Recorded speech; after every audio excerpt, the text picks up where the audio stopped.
taught at the IIT Kanpur, and now I'm teaching here. And broadly, my area of work has been to do with the sociology of education. And well, some of the things I'll be talking about, but I work on other things also. Right? So maybe we could just do a quick round. So you missed your DIS affiliation. You taught in DIS also, right? Yeah, I taught in Tata Institute of Social Sciences. I've done something with Tata Institute of Fundamental Research also. Maybe with you? Hi, morning. I'm a fifth-year PhD student in the Department of Economics at the University of Massachusetts, Amherst. I have a background in ecologicals in Georgia on sustainable rural livelihood.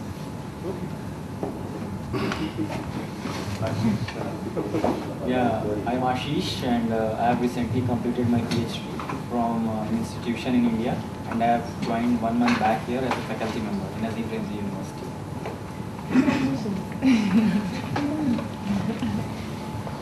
I'm Christine, third-year PhD student from School of Oriental and African Studies. So I'm leadership funded. My research is on industrial policy and technological adoption.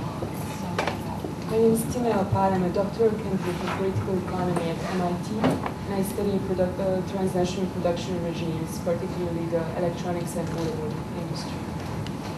My name is Amir Gina. I'm a fourth-year PhD student in the Sustainable Development Program in Colombia, and I do research on the social impacts of natural disasters.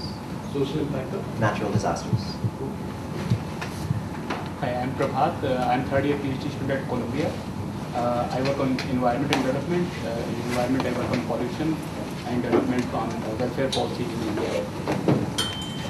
I'm Peter, also from Columbia University. I seem to cluster together. PhD candidate in political science department, and I'm interested in the impact of migration, internal migration, on pro-social behavior. I'm Michael Olabisi from Michigan.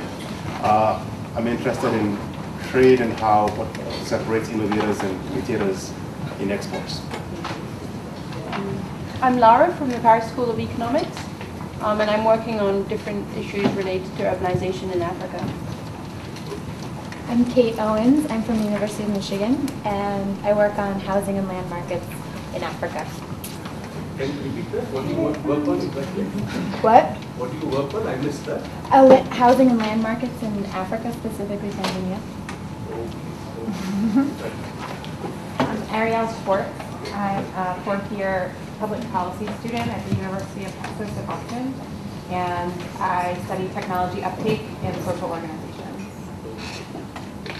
Gabriella Carolini. I'm an assistant professor at MIT in the Department of Urban Studies and Planning. I'm Melissa King. I teach at the Yale School of Management, and I work on networks and diffusion. Jonathan Kramer, fourth-year student at University of Maryland, do macro and macro research capital markets. I'm Nisha Barra. I'm from the Delhi School of Economics, and my field of work is studying education in India. I will look at some mechanisms that will replace learning of country children. Zeynep Boşok from Turkey, Middle East Entrepreneurs. I'm in Department of Economics Applications. I'm working on the guidance of informal economics. Can you just repeat that a little slowly, please? Okay, which part? The last? The last part. What do you work on? The dynamics of informal employment in Turkey. From the perspective of some of political economy and also technical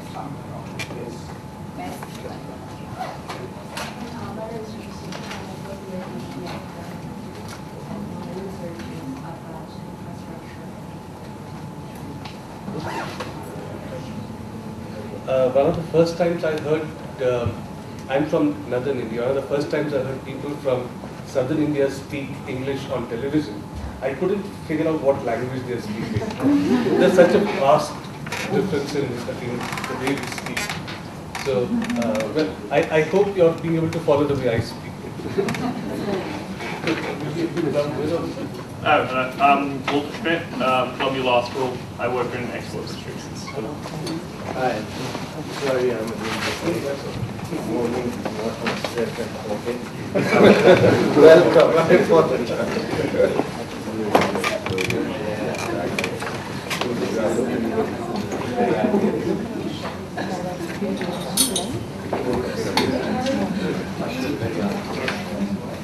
Good morning, welcome to the second day. I'm very pleased to introduce Professor Amman Madan from the Azim Premji University. Amman is a professor of sociology in Azim Premji University. He did his PhD at JNU and has worked extensively on issues of class and caste within, specifically within the educational sphere. He's a sociologist of education, which is of course an interest of many of you here, as I recall from reading your applications and so on. So he will speak today on education and development, social structure and conflict in India. So welcome. Thanks. Okay. Let me just sort of foreground what I'll be talking about, which is that all of us know. I'm sure. I noticed that not many of you talked about, other than Vidisha, talked so much about human capital or directly working on education. But all of us know that human capital theory has been quite influential, and it is after peak in the 60s, where it was supposed to suggest that perhaps lots of problems could be resolved through it. Now we saw a kind of decline in perhaps acceptance of many of its ideas. And again, in the last 10-15 years, we are seeing a rise again. This is the background I'll be trying to respond to.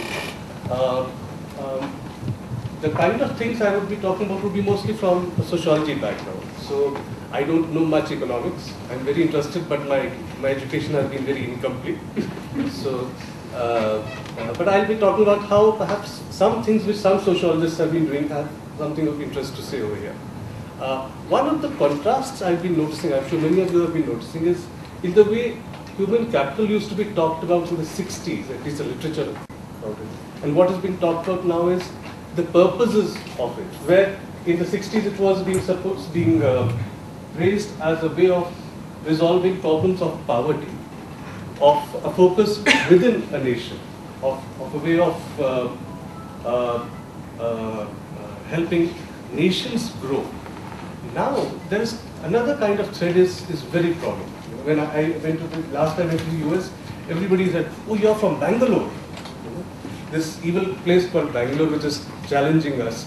And I always thought Bangalore is such a tiny pocket of India. Why am I being thought of as being from Bangalore? So this is the second thread which has come about very strongly nowadays in people who talk about human capital, which is that of competition between nations under globalizations. Not development of nations, not poverty within nations, but competition between nations. And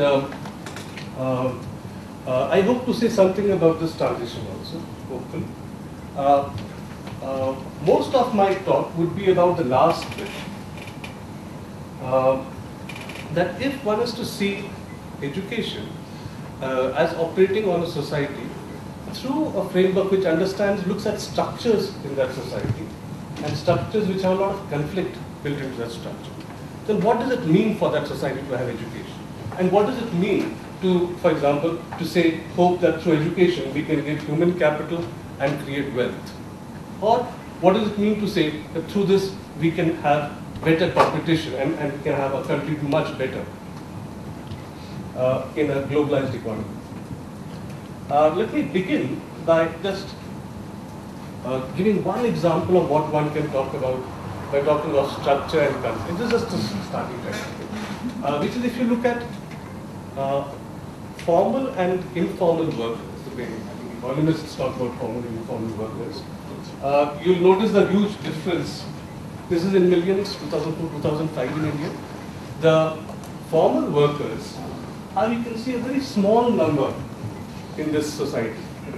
And another way of visualizing it is this. Rural India, this little blue band are the formal sector workers. In urban India, this blue band is the formal workers. And if many people have been asking, to whom does education speak? Whom does education affect? And it has been coming on for the last 100 years that education, the curriculum, the mobilities it provides are mostly around this band.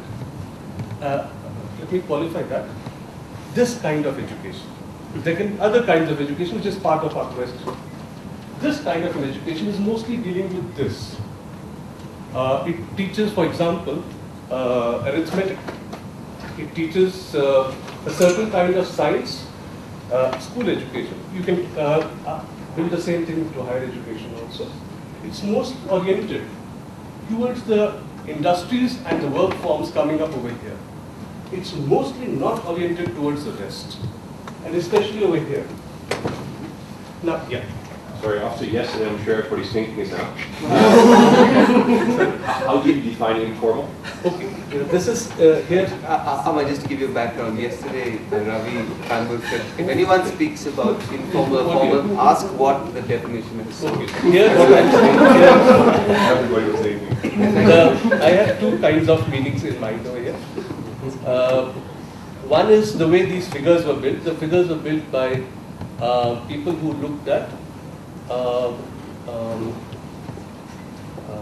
organizations which are registered in various ways, which is by formal we mean that, which are covered under the laws of the state in a certain set of ways. And the informal workers are those who are outside that. But I have another meaning also behind this, which is that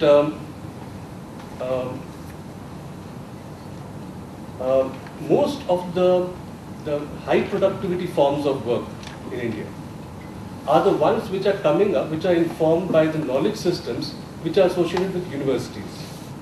You know, it's not necessary that those forms of work are intrinsically of high productivity, but they are the ones which are state support. They are the ones which fit into a particular kind of economy. So when I find this distinction between formal and informal workers also as a way of distinguishing two kinds of systems of knowledge. So since I don't have people who can count that, I use this as kind of a loose proxy for that. But Because how do you get data on that? How to get this information? How to get this data? No. The way you are defining informal and formal, you don't get ready-made data on those. The way on systems of knowledge? Yeah, that's my problem. Since I don't have that, but where do those people go? The people who study in universities mostly end up in these kind of firms. Which kind of firms? Corporations, the state, lots of small and middle industry, the insurance sector, banking and so on. They are the ones who are the university educated people. The ones who are not the university educated people will be the ones who are running mechanics, who are running garages, the ones who are running various kinds of small industry. They are the ones going over there, in India at least, mostly. So it gives me a way of distinguishing between these. It's not perfect, but I get some way of talking about it.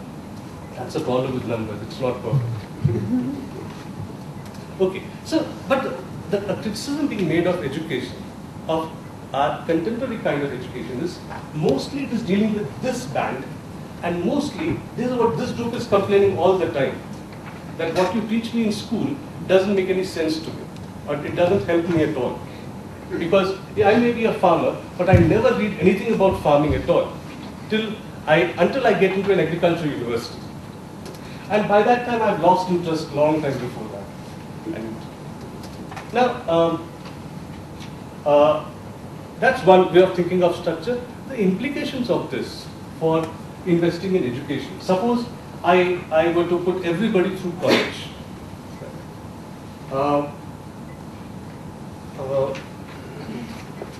Problems begin to emerge immediately.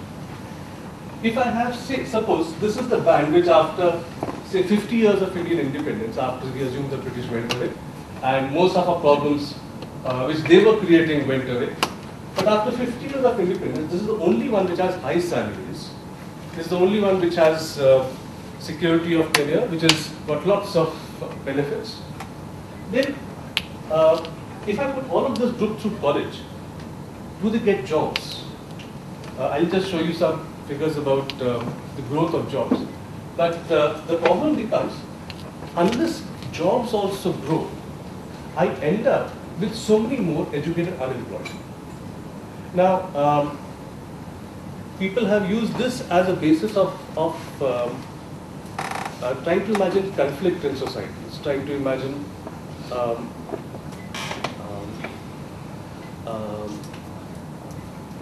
how there are fundamental problems in a society's structure.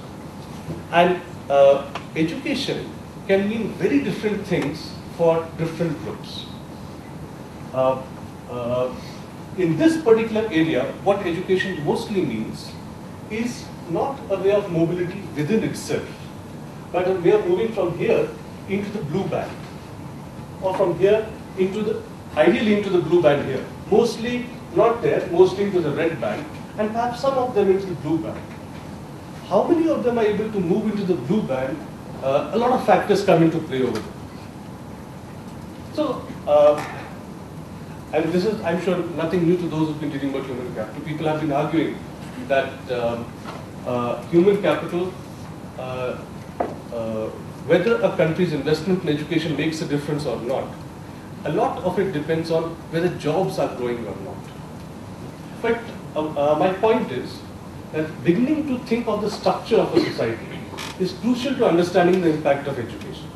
Whether it will create happiness or joy, or whether it creates more educated unemployed, is one of the illustrations. Let's look at other ways. Now, there are many ways in trying to imagine this.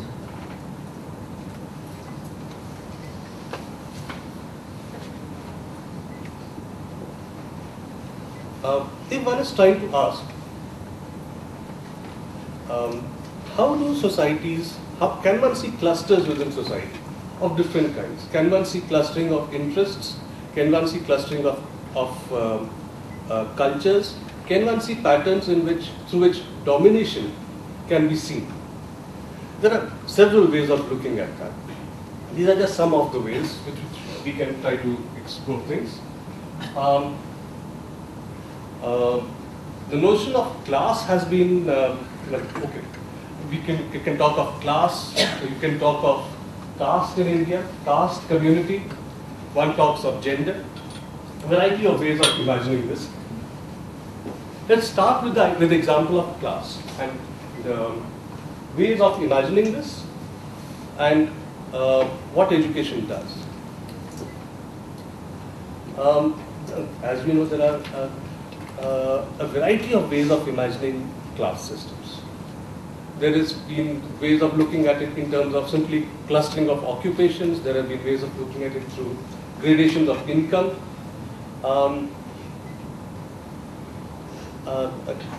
Just tell me, maybe it was chance. I met the other day an economist and I was talking to her about class, and she was largely, I mean, it seemed to have disappeared from the economics discourse. Is that just by chance, or how many of you would have heard of, say, Marxian or Weberian ways of looking at class? Okay. Not a very representative group. Not a very. Right. So without getting into too much of the literature on class,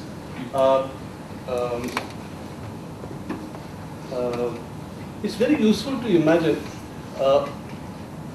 if class is to be seen as a way of clustering through forms of production and exchange, and forms of clustering which lead to exploitation and domination, both. I'm not just talking about exploitation and domination. Then in sociological literature there is a tradition which is a combination of Marxian and Weberian traditions. The Marxian tradition largely rests on, the access to resources, means of production. Now, people like Eric Olin Wright, people like Goldsmith and so on, they've tried to integrate that into understanding authority in people's lives. Why authority? Because more and more people are working in situations where they are employees of someone, where you have institutions like Wipro becoming a very large-scale phenomenon, and across the world this is growing. How do I understand the class position of a person over that person? Is that person a wage laborer? What is that person? So, people like Eric Olin Wright and others have talked about, along with looking at access to and relationship with means of production, one also has to look at questions like what kind of marketable skills does a person have or a group have? And the question of what relations of authority does a person have? Is a person under a lot of other people, or is a person on top of a lot of other people while being apparently a wage laborer? And this has been the basis of articulating what are called the intermediary classes. Managers, for instance, supervisors. Large number of people are managers and supervisors, but how does one understand that? One of the important things for us to place over here is what is the relationship of a particular class with the rest of the system? Now, this is a relational way of thinking. One is to try to figure out, for example, take in agricultural situations. To understand the class structure of a society, one has to ask how many people have land and how many people don't have land, because they are the ones who are going to be working for the first, which establishes a certain relationship.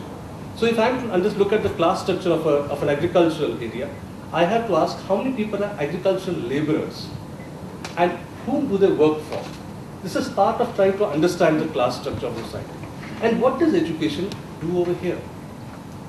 If in an agricultural situation, okay, but I'll just come to that.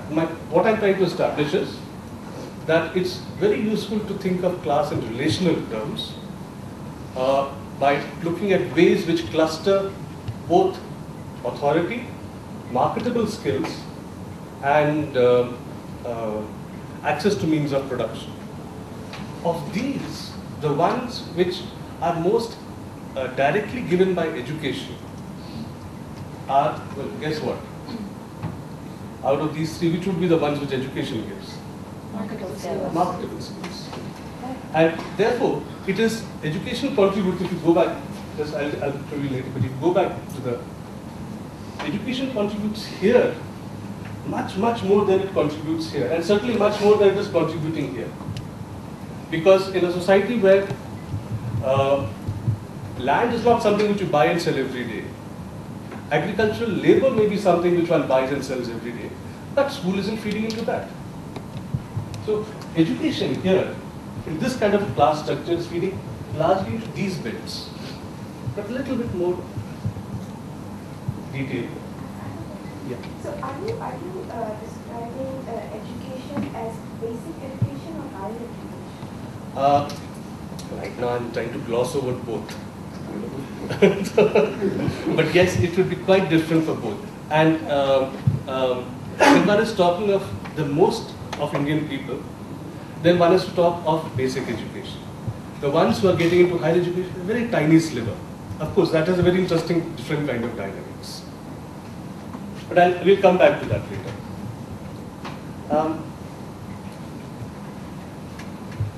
Before we start going to some more specifics of the Indian class structure, I want to just point out one more thing, which all of us know, that the class structure of a society is deeply affected by the policy regimes, by what kind of ideologies have emerged in a group, in a society, what kind of class formations have taken place, what kind of political alliances take place, and how do those define the policy regimes of a society. That can make all the difference to what kind of class structure emerges, and what kind of impact, therefore, education has on the class structure. Many examples one can think of. One can think of the shift in Western Europe for instance, towards social democracy, which happens in a very pronounced way immediately after the Second World War, which is where in the Scandinavian countries particularly, and most of Western Europe, there is a very strong political commitment towards opening up education and higher education to many, many more people than was earlier possible, than was earlier practiced. It's part of a political shift. It also goes hand in hand with a particular kind of economic regime. One can talk of the Indian context, where in the the first 15-20 years after independence, we have a Nehruvian regime, which again is a time of great state support for the increase in employment and increase of education. And the number of schools that's one of the fast, if you, I haven't shown that, but if one sees the growth of schools in India and growth of universities in India, that is the biggest jump ever, which takes place in that particular period. Now, to understand this, looking at policy regimes is crucial. So, when one is looking at class structures, one has to look at it along with the policy regimes. And of course, not to forget our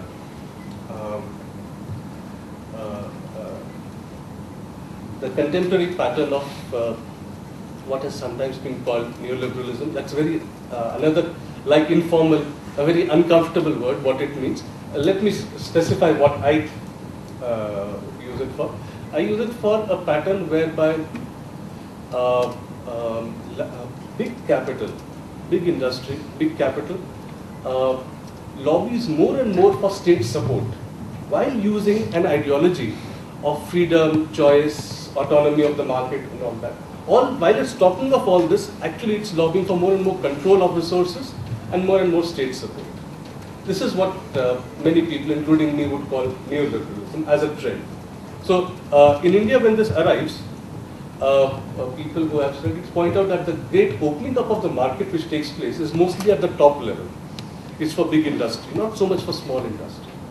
And the attempt to control resources is mostly shaped by big industry, by big corporations, by big capital.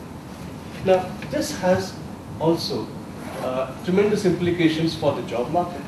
It has tremendous implications for some sections of the Indian users of education. Now, with these some ideas in place, let's start looking at more things. A basic question: can education help those who are poor to catch up with those who are middle class, or those who are rich? Well, under certain conditions, yes. Under certain conditions, no. What conditions? One way of visualizing this is, suppose the blue is the first, say, if you're looking at a time series, suppose the blue is the people 20 years ago, people now.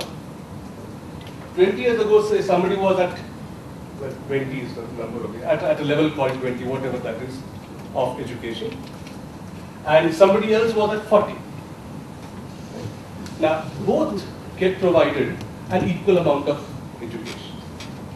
Assume that that provision of an equal amount of education leads to 50% growth in education. So this 20 becomes 30, but this 40 becomes 60. So can education help to overcome inequality? Or will it lead to only a greater inequality? Am I making sense? Yeah, I'm getting puzzled looks here. So when you're talking about this, are you talking about, I mean, is this a theoretical exercise for a given individual, or are you talking about intergenerational mobility? What is sort of the, allows you to move? What? Just keep it very simple right now. Let's not complicate it with intergenerational mobility. Okay. Assume that you have a particular group, or at any given point of time. Okay. Right? And it's all sharing. There's a common pool of education available. I see. It's sharing in that. Now, what typically, this is a point made by several people. It's a point made by Samuel Bowles, by Pierre Bourdieu, so many people. If you put in the same amount of education, both grow equally, but they remain different. The relative difference remains. Unless, this is crucial, unless there is greater support given over here than there. That's where they begin to catch up. Assuming, of course, a linear growth. If it's an all-year thing, there's a difference. Now,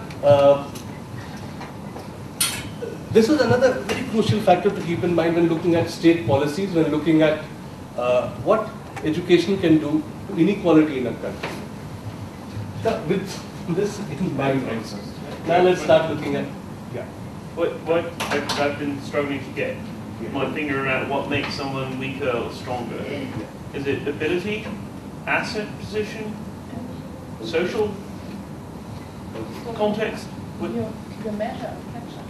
I mean, how does it work exactly? Oh, I just. Okay, so this is actually too simple a module. Sorry. Weaker and stronger Yeah, that is. But how to define this weaker and stronger? Okay. Really stupid and really rich. Sorry? No, sorry. Let me take another kind of an example. Maybe that will. Suppose we have, say, a community in India, which is suppose. Let's talk of say the scheduled castes in India. You're familiar with scheduled caste? Okay. Let's say there is a community in India, which is in which very few people are going to college. Hardly anybody goes to college. And there's another community in India in which everybody is going to college. Now, there's a difference. The government provides, suppose, equally good schooling to both. Now, or equally invest an equal amount of money in both. Will the first group catch up with the second? It's about that I'm trying to illustrate. Maybe it was not a very good illustration. That's the question. So the argument made is that they will catch up only if they are gaining faster than the second group, because the second group is also growing. Now this has implications for a variety of scenarios and a variety of interventions.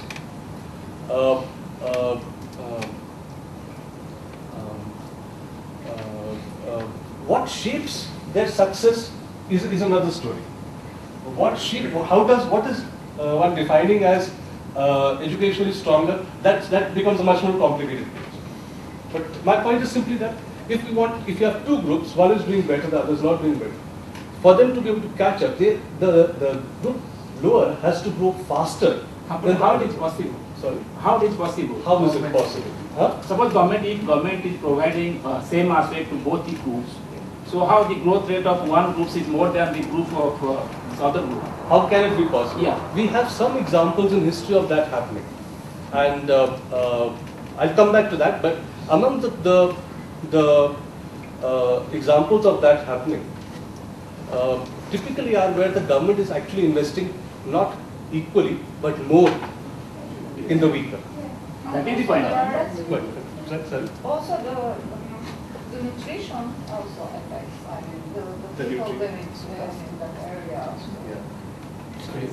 Not just the education they are getting from the state, the other circumstance variables also. Quite right. And the jobs must be growing, nutrition must be happening, all that is true. Yeah. Can you say just a little bit about the trade-offs in choosing an objective of having students catch up to the weaker students catch up to the most advantaged versus having everybody achieve some minimum threshold of quality education? Okay.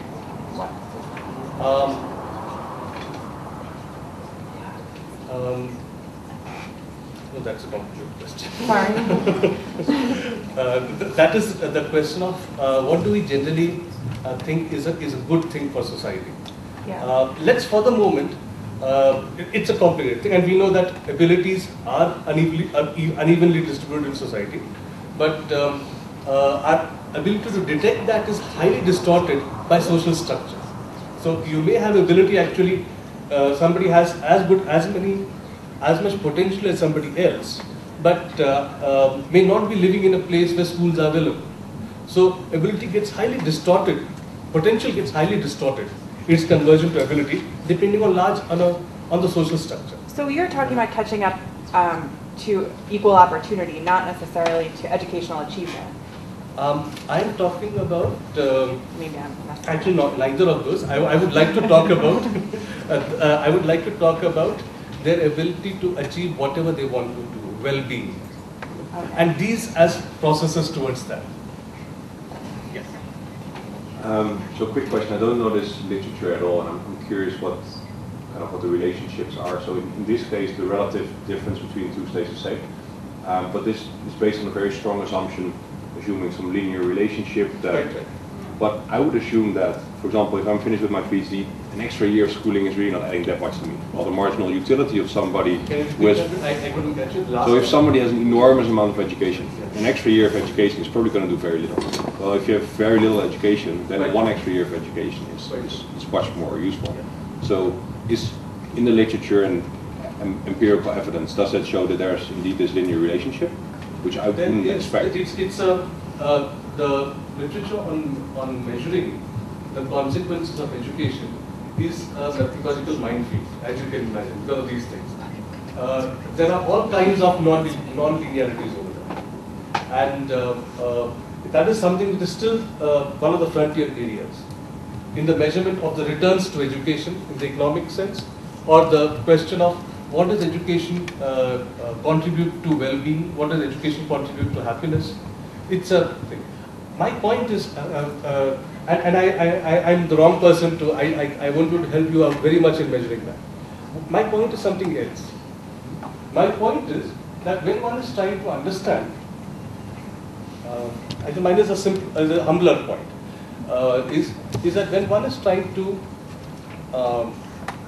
understand the consequences of education to society, getting a sense of the way that society is being structured becomes crucial. It may be a linear relationship, it may be all kinds of curves over there. But if I'm not filtering my analysis of what education does to society through its structural format, I can't really see what is going to happen. Is the point that you're trying to make, let's say, this initial and later conditions, like say in weaker classes, they might not even be getting to high school, but in the stronger classes, there's a chance that you're not just getting a college education, you're getting a bachelor's degree, but the possibility of getting a master's degree. So you might not exactly be talking about PhD in an extra year. Let's leave this discussion for the moment. In the sense of, if we start trying to get into those specifics, one, I'll trip myself up more and more. Two is that it's going to take me away from the rest of my story. So let's pass that for the moment.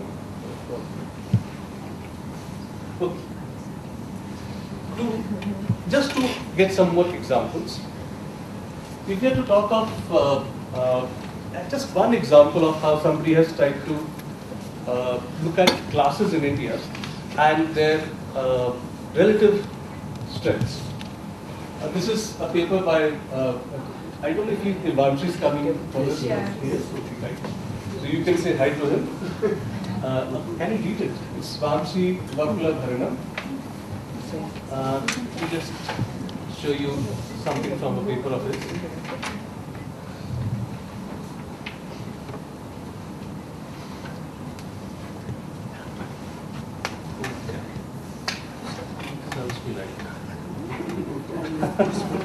One second, just give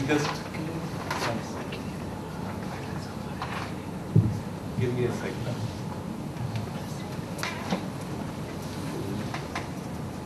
From the back. Okay. Can you read something of it now? No. I'll just highlight, just we shouldn't spend too much time on this, just highlight what he's saying. See, what he's saying, what I think he's trying to tell us is that post the liberalization regime in India, after 91 or so, the wealth of certain classes has increased much more relative to the others. Inequality has increased. Which classes' wealth has increased and which have gone down can be seen by the sign over here, minus and the positive figures. And as expected, I'm sure as you can guess, the ones which have really gone up are the managers, the professionals. The ones who have gone down are the farmers, even the middle farmers and the small farmers, and particularly the agricultural workers and the tenant farmers are the ones whose wealth has gone down. It's a nice paper. If you like, I can ask Dr. Bantry is coming here himself. Formal managers or Sorry? The same way of looking at people. Formal managers are the ones who are in registered companies, government. surprising that. Sorry? In a sense that That's a little surprising how this is happening. And although the numbers have increased, but this has gone down. Now, so what we are seeing here clearly is a policy regime in which certain classes are growing and certain are growing in strength, and certain classes are being able to spend less relative to the others. Let me go back.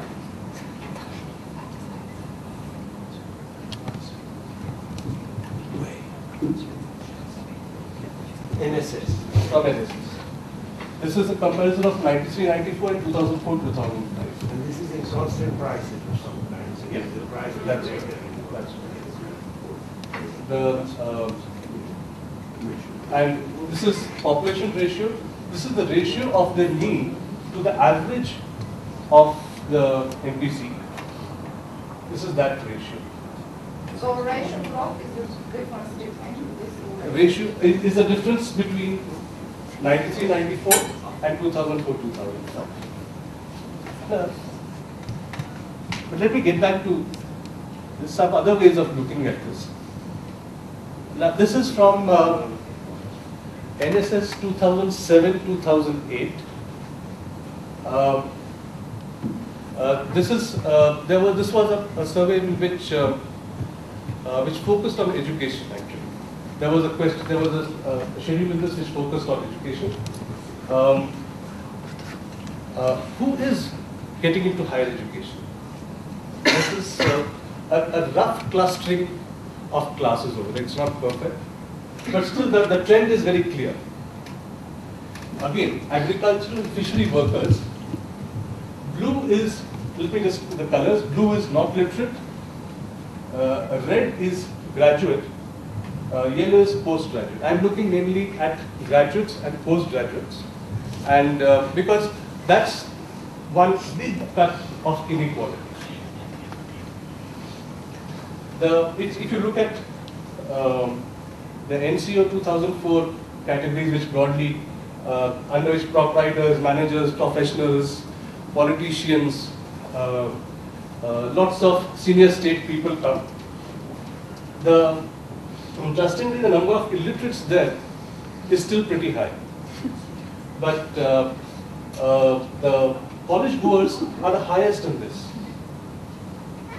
It's amongst this is the lower level literati, what sociologically called literati.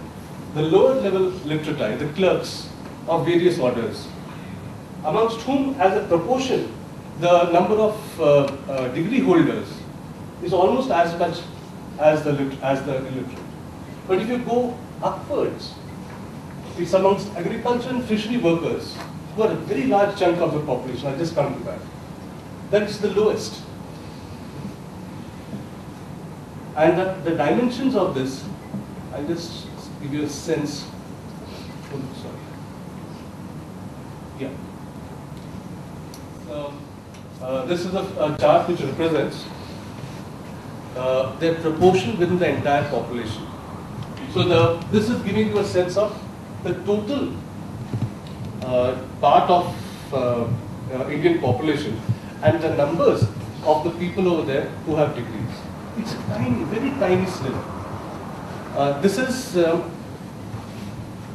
in 2007, 2008. So what is the difference here? They are agriculture and fishery workers and the subsistence agriculture and fishery workers? Yeah, those are the ones who are working for wages in a market situation. These are the ones who are not working in a market situation. Farmers or owners? Farmers will be owners. This is all kinds of farmers clustered together. Although there will be different big farms and small farms. So then, what's the x-axis? Sorry? The x-axis. The x-axis is the weighted frequencies of the sample. So population with it. Yeah, it's roughly corresponding to population. Which data source is This is NSS 64,000. 25.2 shit. How do you get the subsistence agricultural and fishery workers? They have a category called, if you remember, if you studied NCO 2004, in which there's, I forget the exact number of this, it pertains to a particular code. Yeah, sorry. I just have one question. I'm looking at this chart, it strikes me that there's no middle ground, like people with some education. And I'm trying to think through what I thought you were applying earlier was that, well, we would expect with a little bit of education, perhaps they would move to the unskilled workers category that might be in urban areas. And to me, it would be I would seem to think it might be interesting to see they would have some education, right? So that would be the measure that might be important and no longer matters in the way it might have in colonial periods when if you could read, it gave you access to all kinds of jobs, right? And so now it's perhaps a degree, but do you see, like that, I feel like that number would really help us in understanding. I'm not making that ambitious a claim. That's the direction I'm going in. Okay. Yeah, but yes, that would, looking at things in that way would certainly help. I see Yeah. the point here. Yeah, because not literate is a stark contrast for us. Okay. Let me just flip through a couple of other things. This is just to give you a sense of, if one is to try to visualize education's impact in a society. Now, having a broad proportions in mind is quite useful, and this is the broad, the yellow line. But first the x-axis. The x-axis is the monthly per capita consumption expenditure in classes of 1,000 each, 1,000, 2,000 rupees, of course. The yellow line is the total, and you can see the drop all the way down over here. Now, actually, in this particular survey, something like 94% of the population is covered between this and this. 94% of the population is covered in this. And, well, if you can at all see it, the blues and the reds are the higher education sections within this. What's the yellow bar? What is total? That's total. Total number of people in with a MPC of 1,000 and below. It's such a stark drop. So when people say to me that, oh, you're from Bangalore, and they think Bangalore is the great,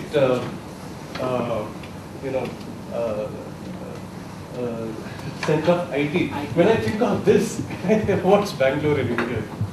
The total number of IT workers in India, according to their association, the NASSCOM, is 2.8 million people who are directly employed in the IT sector, which is, I don't know, my arithmetic is very bad. If you take a total number of say about 450 million workers, how much is 2.5 million out of it, 2.8 million out of that? It's a the number of people who are indirectly employed by the IT sector, who, you know, all the people are not directly employed by them, but who get a livelihood, is about 8 million. So when people, when I'm asking about what education can do to a society, I have to filter it through these cuts. Then I begin to make sense. The 800 million people are little at about 1,800 rupees. That's 2007, 2008. That would be PPP about $250. And about 2 million people or less actually, about that more than about close to 4,000 rupees. So it is startling. It's very stark. It's very stark. And I mean, it's so easy to lose track of that. If I'm just living around here, the kind of people I see every day, I can completely. But I have to get out of the city, and I see another world. Some of them are going. They should. They'll curse us afterwards. What have we done to this country? But let me skip all this. Right now, yeah. Either Maxim or Bebering, all class analysis are highly accused of being gender blind.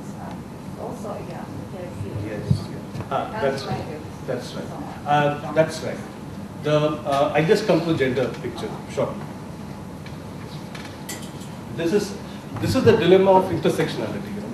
And how does one describe one angle of it while also keeping the other in mind?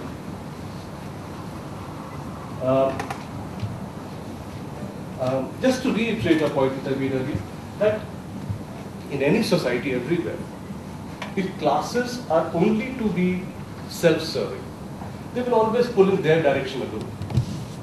And in such a situation, one normally expects polarizations to increase. That's bound to happen.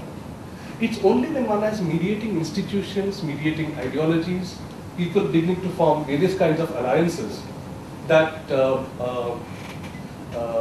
that tendency of polarization begins to decrease. And there is certainly a very strong process in education that we know that in the Scandinavian countries, it is when social democratic parties gained power from the 1930s onwards that they put in much more effort in creating egalitarian education systems. Similarly, in other parts of the world. The quick picture of what does this mean for caste in India?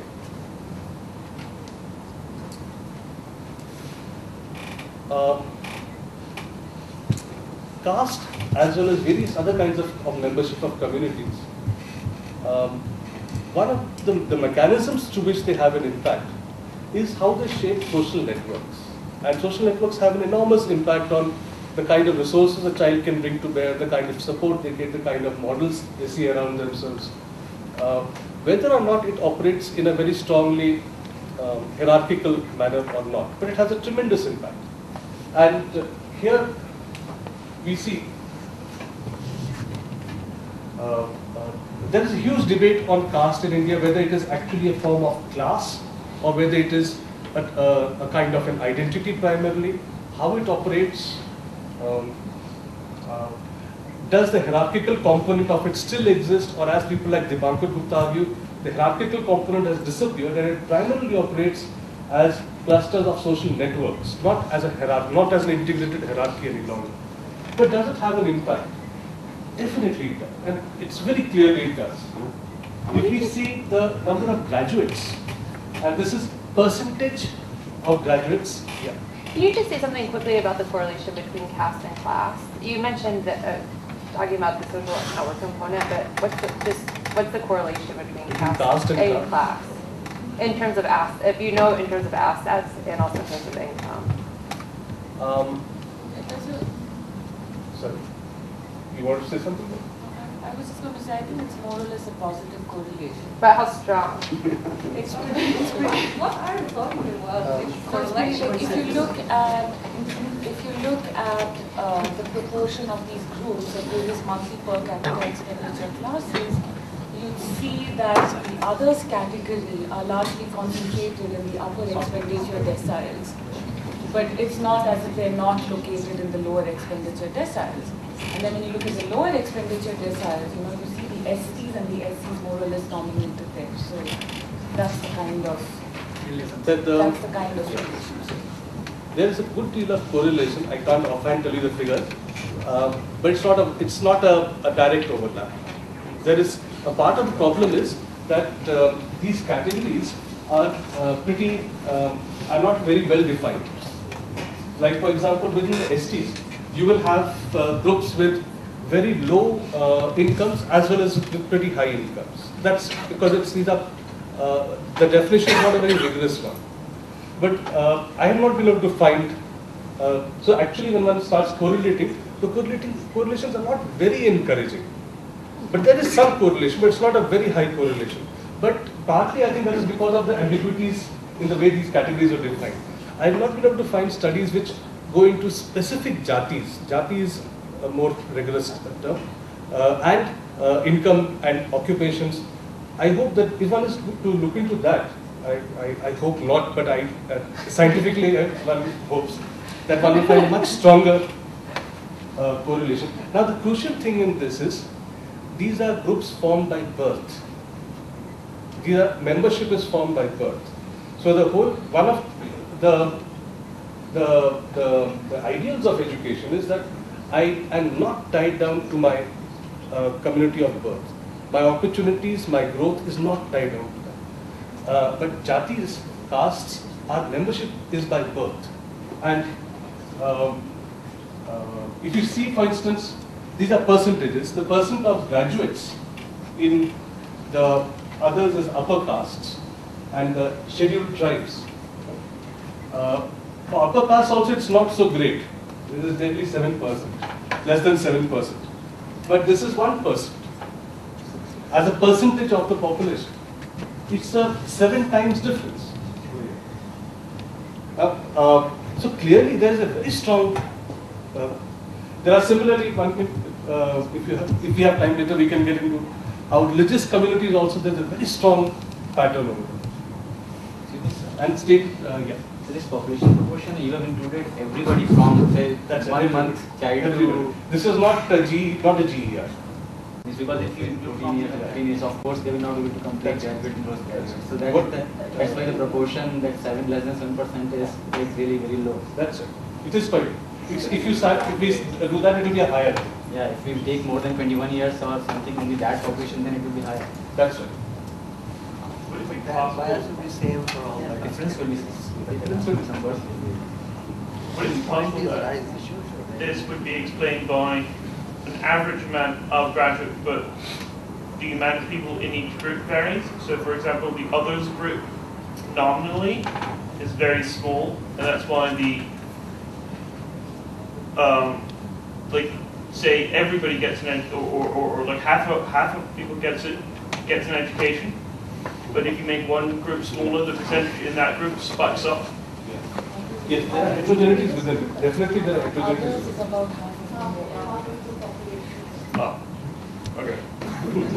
Yeah. Actually, it's about 1/3. It's about 1/3. Oh, okay, so never mind. But it's the point still remains. But within it, as at the point earlier, that these are not homogeneous groups. Every one of them has a number of jatis within it. But still, as a way of showing that there is a strong connection, it still makes So actually we can add one more point here that regarding that question. Yeah. Is it high? Ashish has worked on these questions. Because is it high there because that is a small proportion? We can actually go to historical perspective and we can say that this is the group which was allowed to study in India from the historical times. Let's say for example Brahmins and other people. They were studying from the ancient times and even after independence they were studying. But other categories, OBC, SC and ST, they were not allowed to study. So if you go by up to independence, probably there will be very few individuals who have studied. So afterwards, the education is catching up in them. Exactly. So there is a historical pattern also there. Okay. All right. In the difference. That makes sense. Yeah. Lastly, about men, the difference between men and women, the gendering of education. Now, this is also a very broad, it's a lump all kind of a count of all things. There is a stark difference. Interestingly, this difference is less stark than the difference in caste, for instance, or even the biggest dimensions appear to be those of class inequalities. But there are limits to what figures can say. The character of gender differentiation perhaps it does not show up so well in these figures. It has other forms also. Now, let me just, since I have now 30 minutes, let me skip some things, and actually I have 15 minutes since I want to have some time. Let me go on to the next part of what I wanted to say, which is that if education has to be seen through the lens of a social structure. What education is doing has to be seen through the lens of a social structure. Then, what are the kind of patterns that one sees today? What are the kind of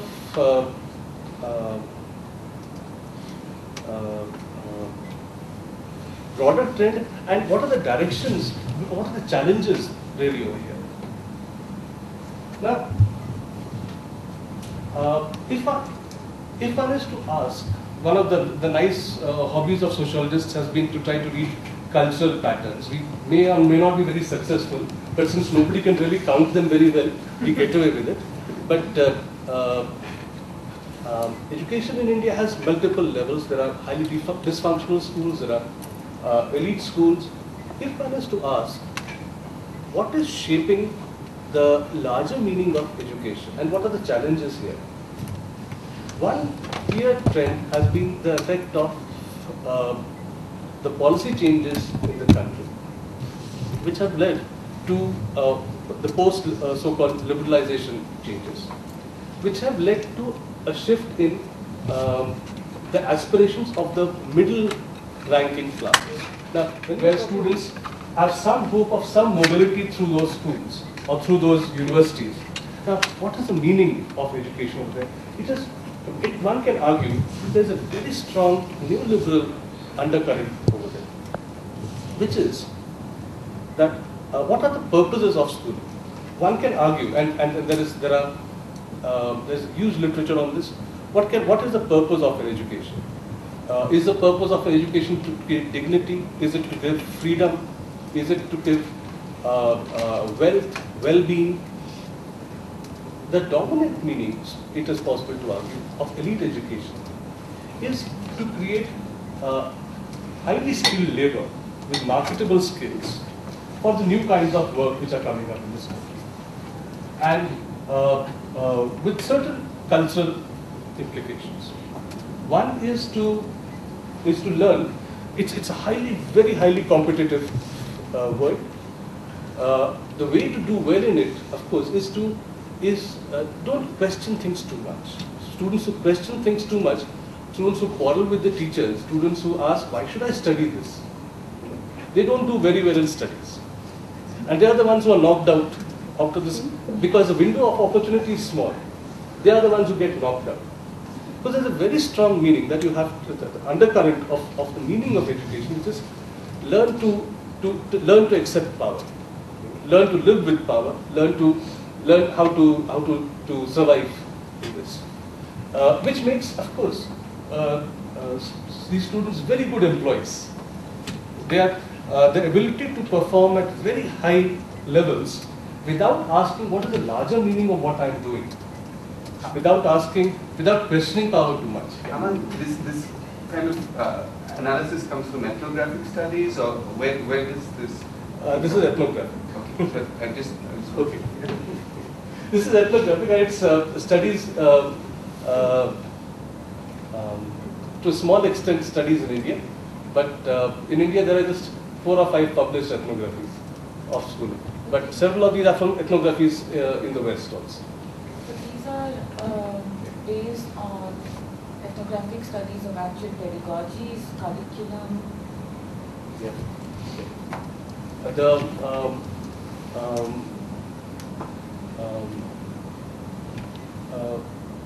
I hope I'm not coming across as making a very strong statement. Okay, let me qualify it quickly. The ethnographies are very few. The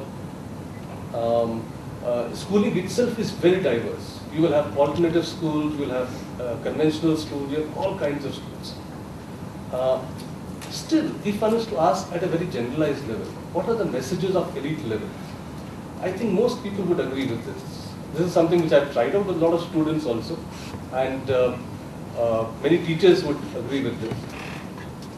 It probably is not the complete truth, but all right, let's live with this for the moment. But the point I'm making is that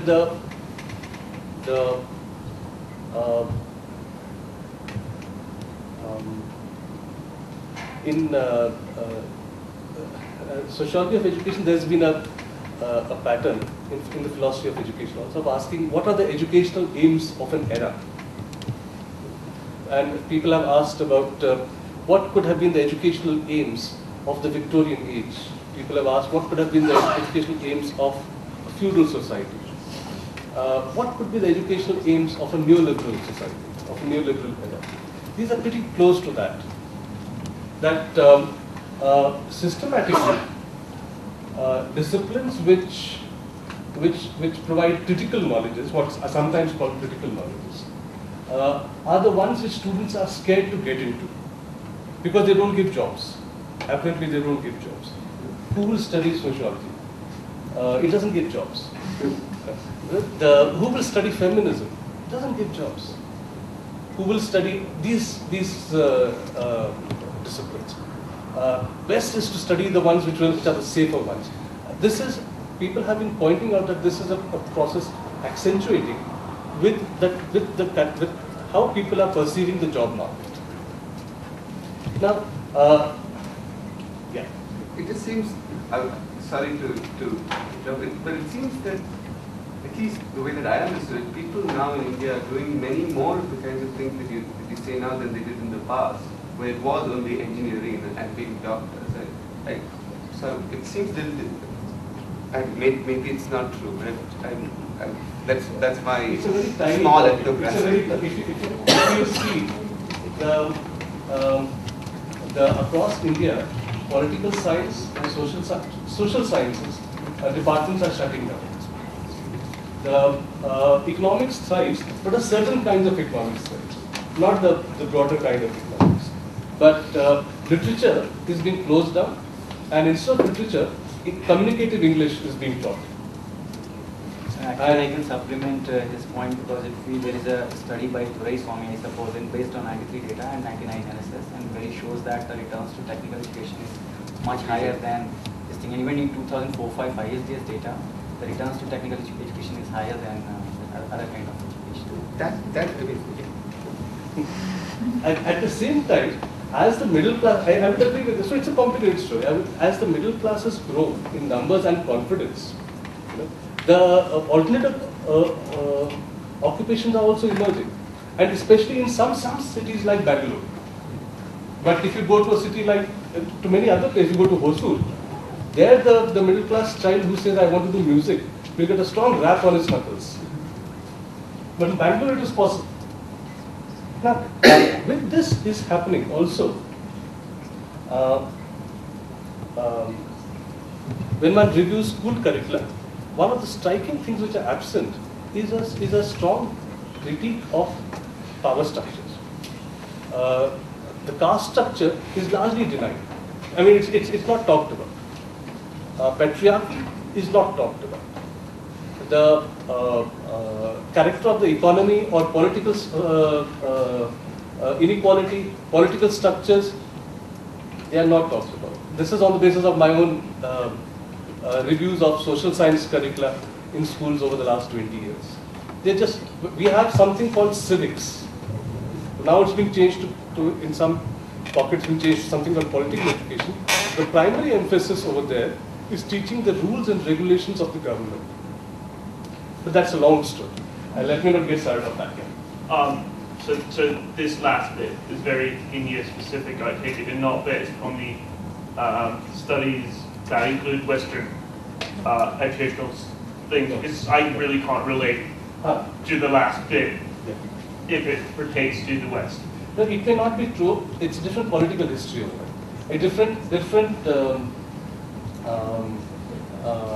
history of the growth of academic institutions and their contribution to school education is very different over it. No, cool.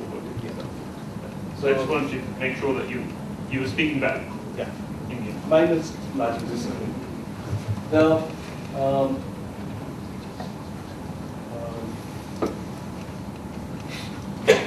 There is literature on this last bit. The literature on the what are these sometimes called the hidden curricula. Sociologists call them the hidden curricula. The literature on hidden curricula in Western Europe and North America is making similar arguments, but the details will be different.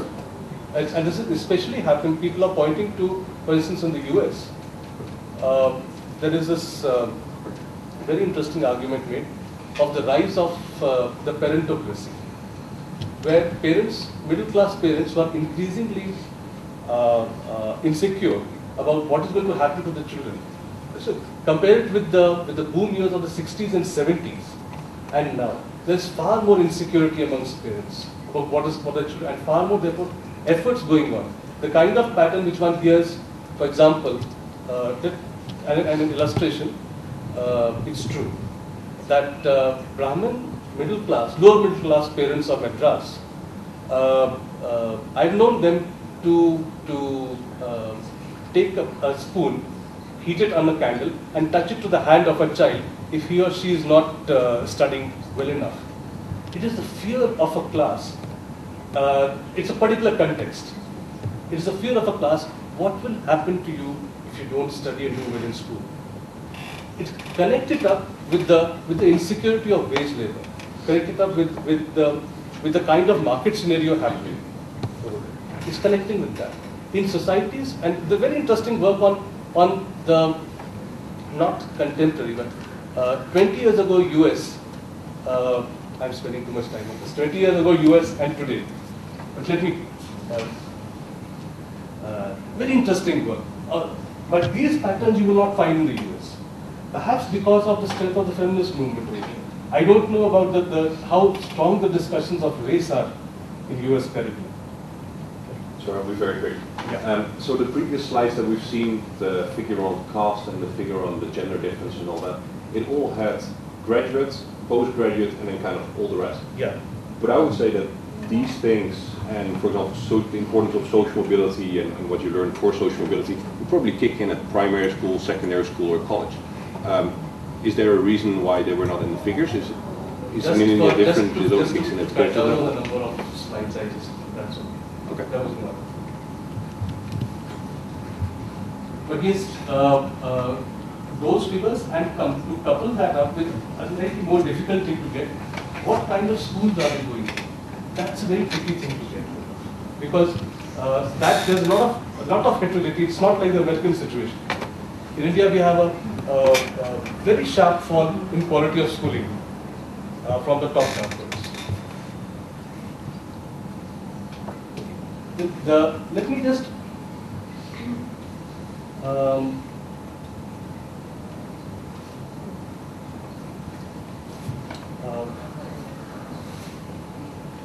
one of the implications of this is what it does to the idea of meritocracy. We know that the notion of meritocracy is something which emerges as a way of overcoming inequalities of birth. Especially it comes up, for example, in France after the French Revolution, as a way of overcoming feudal structures in France. It has been a very powerful idea, perhaps never realized fully anywhere, but it's a very powerful idea.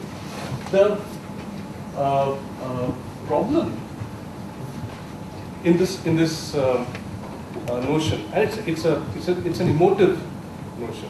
The other day I was talking to somebody and I was wondering about some students who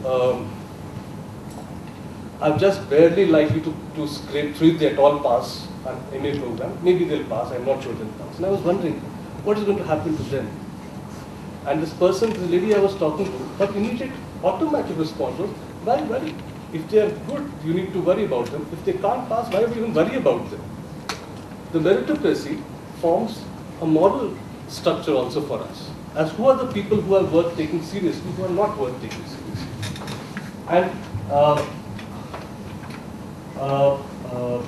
this becomes the moral language of neoliberal times. That who are the peoples who deserve rewards, who doesn't deserve a reward. If I'm not getting into the structure behind it, then the deserving of reward seems to come largely on merit. The problem is that merit is being shaped by so many other factors. Merit is definitely, of course, merit is shaped by hard work. Merit is shaped by ability, definitely. But if you have so many other structures also in place, how does one factor that into an understanding of ability and of merit? If one is not structuring it in, then it is serving as a gloss over patterns of domination. And which is really a shabby thing to do to the ideal of meritocracy. An ideal which is to overcome structures of domination, instead becomes a way of justifying them. Let me come to the last section of what I want to speak about.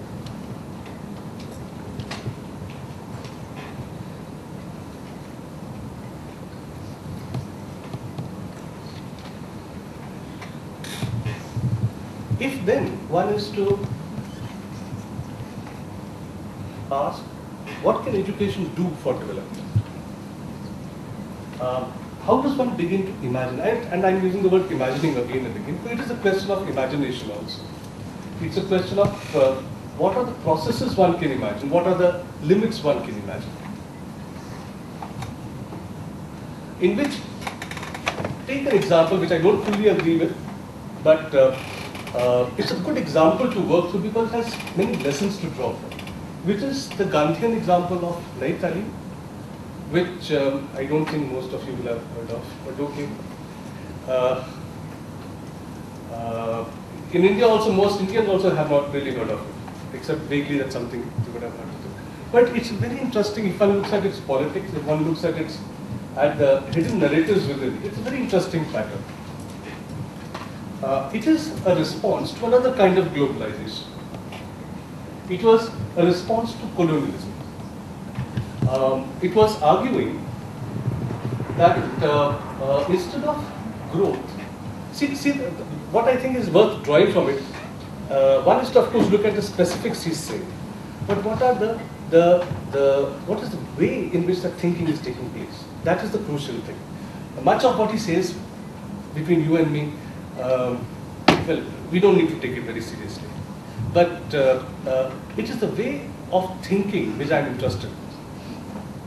What he's arguing is that education and development, what is the purpose of it? It's not just growing rich. It is creating a certain kind of a society which is defined in cultural registers. And the way he is, for example, talking about it is it must aim at love. And the idea of love has a tremendous significance in Indian spiritual thought. Indian and many countries spiritual. It must aim at the growth of love. It must aim at the growth of non-violence, at self-rule. He says that again and again. It's a British leave, but we still don't have control over ourselves, autonomy. Then the British are not really left. We have not gained freedom. Self-rule, in that sense of self-rule. And justice. If one is to ask to weigh has an economy succeeded, has a production system succeeded, has a society succeeded, for him these are the criteria of asking that. See the way of thinking. It's not asking, do you have more profit or do you have more money? But asking, do you have more love? within that society? Do you have more autonomy within that society? Do you have more justice within a society? And education, therefore, is aimed, the curricula of education has to be ways of achieving that. And interestingly, his critique of caste and gender is rather weak. At the same time, he does make one very important emphasis in the it is significant for the hierarchies which emerge of caste and which emerge of actually social domination in many kinds of society, which is that intellectual work is the one which children must learn. That it is the intellectualization which is a sign of higher learning. Working with one's hands is an inferior thing. He's also trying to argue against that. So one of the central things he says, the Nai Talim model tries to emphasizes that learning has to be through doing a lot of things. This is coming to him from Tolstoy, it's coming to him from the anarchist tradition, which he got exposed to in England, and several other sources which are emphasizing self-help and doing things. It is by working that one attains God. That's the kind of set of idea that he's coming from. And he's using this as a way of fighting the ideologies of caste, among other things. And interestingly, there's a celebration of courage. Because to do all of these things calls for courage. Now, my very last slide.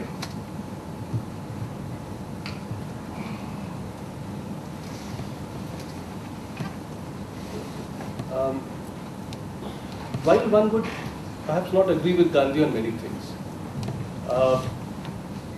as a paradigm to think through the possibilities of education, there are many things to draw from here and from many other such arguments, which is to ask, if education is to be a part of a process of development, what are its cultural and political goals? What kind of values, what kind of moral structures does it seek to build? And separate this from merely fitting in to be good labor in whatever kind of an economic system I have. This has to be kept a little different. And further, actually, he would go to the other argument. He would argue that what kind of economic system I have must be driven by the first set of questions, rather than the reverse.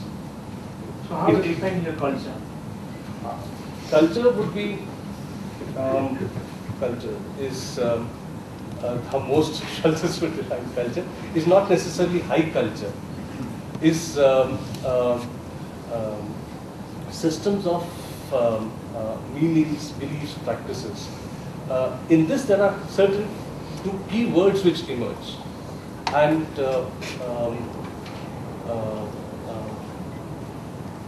take for instance the idea of love, for instance, as he's talking about. It's a cultural idea and it has a cultural value.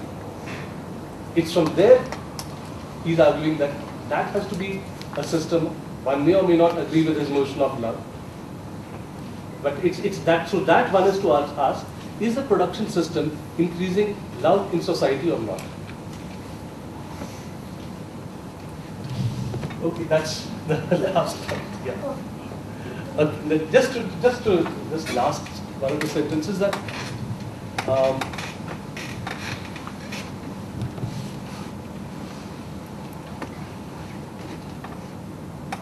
See, what I've tried to do is to present how some sociologists look at the question of education and development, and to argue that the way it is possible to there was a Marxist tendency of all of an economic determinism. The way it is possible to treat these all, to treat culture, power, and the economy as having a relative autonomy with each other. If education is to ask, or any society is to ask, where does it want to go? Part of that question has to be answered through educational processes. And that answer of the defining of goals of where to go has to be very strongly informed by cultural ideas. It cannot accept, it can actually, in practice it does. It can accept the logic of the market as also the goals of society. But that need not necessarily be done. It's something which is worth scrutiny. If one is, for example, say that the increasing of love in society is not a viable goal for society. It is possible one may conclude that, but let's confront that question and ask, what is this to be compared with? What else can be the goals of a society?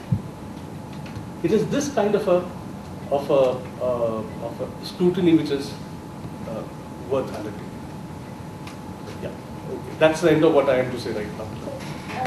Thanks very much, Mr. Madan, for this. Could you speak up? Yeah, so I think it's really interesting how you have specified, moved away from the goal of education being higher wages and looking at it in terms of the broader perspective of development. And I really like the concept of Talim, where you're saying that apart from just looking at how well a child does in school, we also need to teach things like love, equality, justice. My question is, and I think that's the thing that's most tangible, is that how do we teach someone to love? How do we teach someone to be more equal and how to be more fair, and how do we impose justice? A more significant question would be that, is there anything within the education policy that is currently in place that we can do to really promote these things?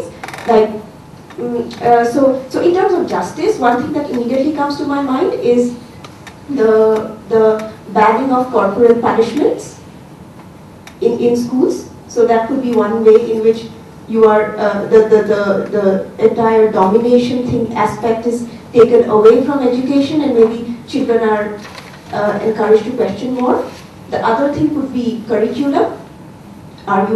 Is there a way in which we can modify our curriculum in a manner that people learn to respect other people's rights, like what you have to say about a civics course?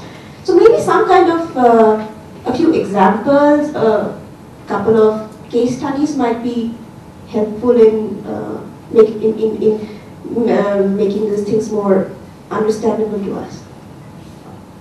We take a couple of questions, and before you respond, Amman, okay? Avanti, and let's try.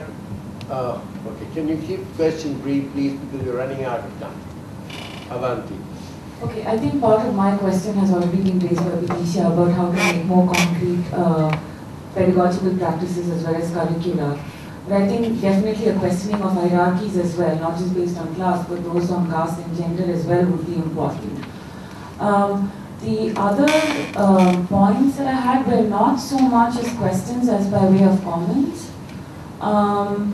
At one point you talked about how there's this great debate on caste, and Dipankar Gupta says that caste hierarchies have more or less disappeared and they're mostly based on social networks. But Ashwini Deshpande, in her book The Grammar of Caste, kind of brings up pretty compelling evidence on how these hierarchies exist, particularly using both educational and occupational data. And then there is this other paper based on an experiment conducted in Uttar Pradesh that looked at learning outcomes and caste, where, and I think it's relevant to what you're talking about. And the results of this paper showed that when children were given some basic learning tests and caste was not announced by way of their names, there was absolutely no variation in learning outcomes. But the moment children were kind of introduced to each other. Which paper is this? Half and Pande, yeah, Half and Pande. So I think maybe, that would also sort of highlight this point. Because the moment the name is announced, because the name is signifier of caste in India, scheduled caste students' performance is completely, dramatically dropped. And the reasons for that, well, that's up for debate. Can we try and keep our comments and questions brief, please, simply because I don't want to eat The question is not related to this topic, particularly my internal clarification that as a sociologist, so regarding this present the right to act, so how far you think that this is right to education act, so fulfill its objective before 31st October 2030? Last question, comment. Yeah, now with all respect to Gandhiji, love, justice, etc. sounds very good. Only thing is that in a society, we are talking about, your data was showing that almost 90% of our population spends less than $1 in nominal terms, $1 per day. In such a society, how do you expect that the aim of education would be to ensure love, justice before ensuring a little bit more wage?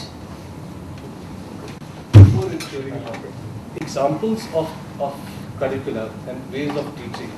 So the world is strewn with examples of this, of both how not to teach such ideas and how they can be taught. There is a huge amount of literature on that. One simple example, what's coming to my mind is an example, and the problems of that is something which a group that I was associated with tried, and they were thoroughly pulled up for that by the chief secretary of that state.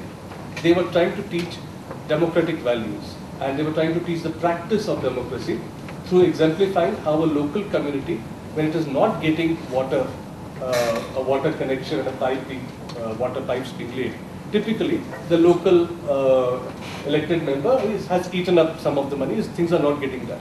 So they go and throw all that pots. It's a chapter in the textbook. You don't find these chapters in normal textbooks, but these are kind of chapters we need. They go and throw all their pots in that man's courtyard and say, we will not remove our pots until you get our water connection laid. That is how substantive democracy works over here. They had this chapter. It was a pretty exciting chapter. The kids loved it. The chief secretary of the government, when that institution was being reviewed, when these people went to meet him, he had that page open. And he said, what are you trying to do? That's this man in whose courtyard these pots are being thrown. He's a state functionary. Are you trying to teach subversion of the state? Of course, they said, no, we're not trying to do that. There are many examples, and of course, it's a challenge.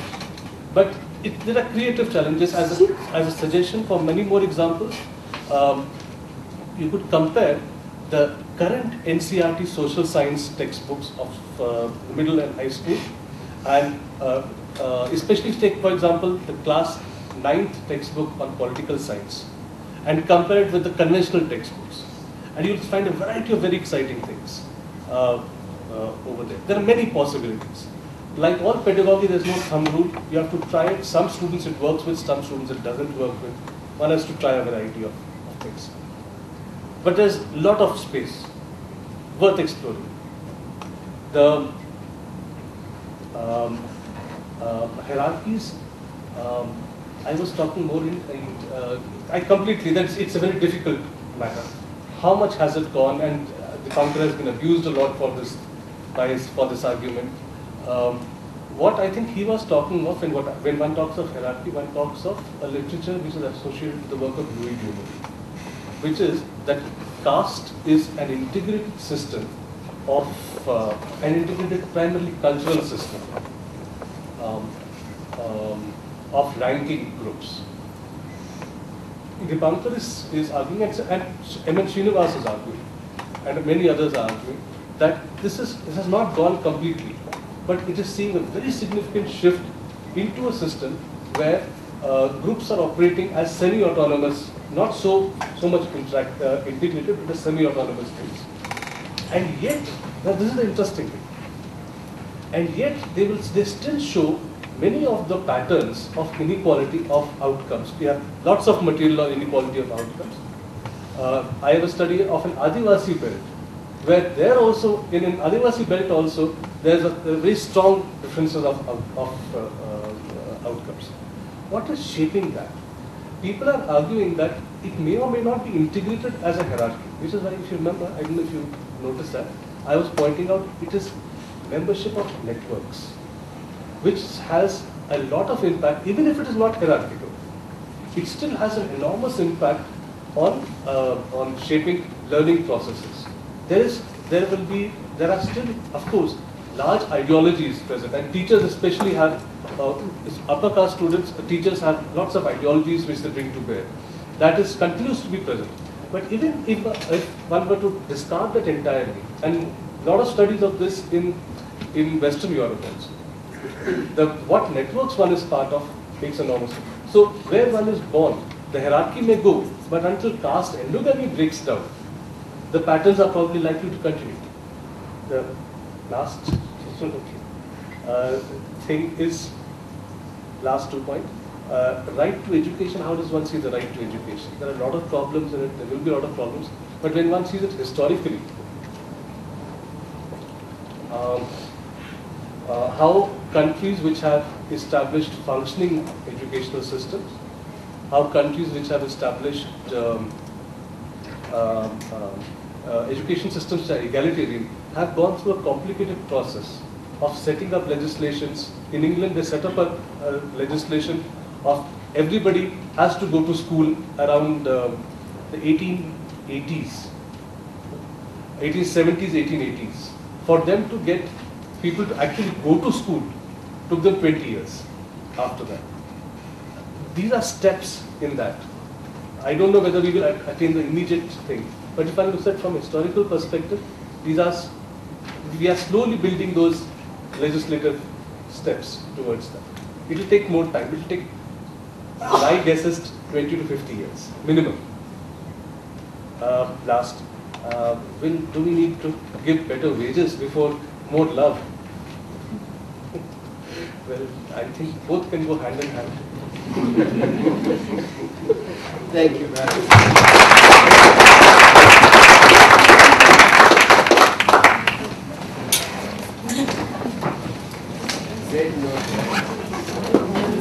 I know it's for you, okay? You give it blank nostrils.